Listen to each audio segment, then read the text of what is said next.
Voilà, donc désolée, j'ai eu un petit souci au moment de l'enregistrement de cette vidéo. Donc je reprends maintenant donc, les suites de cette maison 11 et 12. On avait vu donc un certain nombre de nœuds. Il nous restait une slide à regarder donc, pour finir cette partie-là. Donc voyons tout de suite la fin de ces nœuds. Alors voyons tout de suite le nœud de fraternité avec 3 lames. La lame 14 qui est tempérance, la lame 19 qui est le soleil et la lame 21, le monde. Alors ici on va voir différentes difficultés pour trouver sa place au sein de la famille. Ça peut être, est-ce que je peux trouver ma place en communiquant, parce que quelquefois, dans certaines fratries, il y a des enfants qui n'ont pas le droit à la parole. Et par contre, il y a le frère ou la sœur, dès qu'il ouvre la bouche, tout le monde boit ses paroles. Après, ou alors il peut y avoir de la violence dans la communication dans ma famille. Après, est-ce que j'ai le pouvoir de m'exprimer dans ma créativité avec le 19 dans la maison 11? Est-ce que je trouve ma place dans cette famille? Alors, j'ai remarqué que le 21, dans la maison 11, j'ai plusieurs personnes, plusieurs clients et clientes qui sont venus me voir qui avaient cette problématique.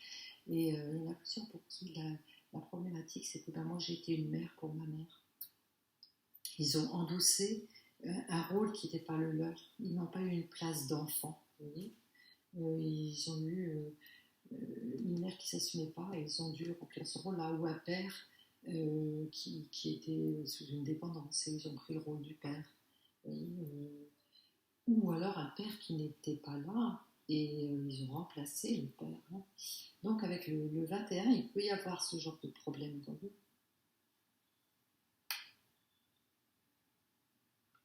Et enfin, le nœud spirituel. Alors ici, ça va nous donner des gens qui vont s'investir dans un engagement spirituel, qui vont prendre ça comme une tentative de réparation des blessures de la petite enfance. Alors avec la maison Dieu, évidemment, maison 11, ça symbolise quand même là des blessures profondes qu'il y a eu dans l'enfance, peut-être de la violence, ou en tout cas, ou alors les sentiments n'étaient pas écoutés, vous voyez.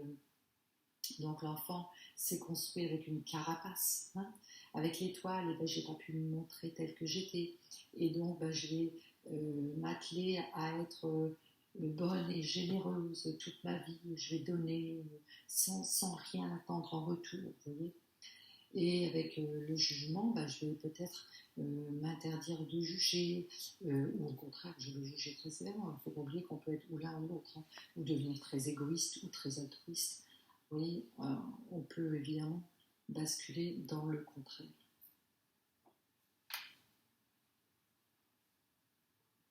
Et bien voilà, donc on a vu à peu près tout, je pense, sur les nœuds. J'espère que ça n'a pas été trop dense pour vous et que vous aurez la possibilité de digérer toutes ces informations.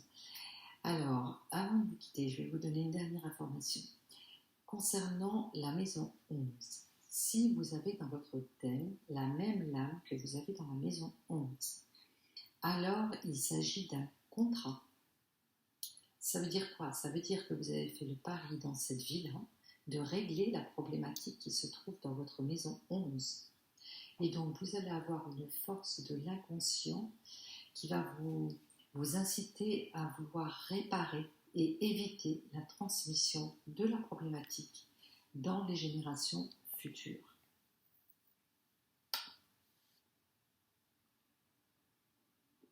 Et enfin, sachez que quand vous aurez réparé la problématique de cette maison 11, eh bien vous allez en faire une force et vous aurez les qualités de cette carte, un peu comme un blason que les familles royales avaient et qu'elles se transmettaient de génération en génération. Ce sera le blason de votre famille. Et bien voilà, c'est tout pour aujourd'hui. Eh bien, il est temps maintenant de nous quitter. Maintenant, c'est à vous de travailler. Et je vous dis peut-être à la prochaine vidéo où nous verrons la dernière maison Et après, je vous ferai une autre vidéo où je vous expliquerai comment aborder votre thème.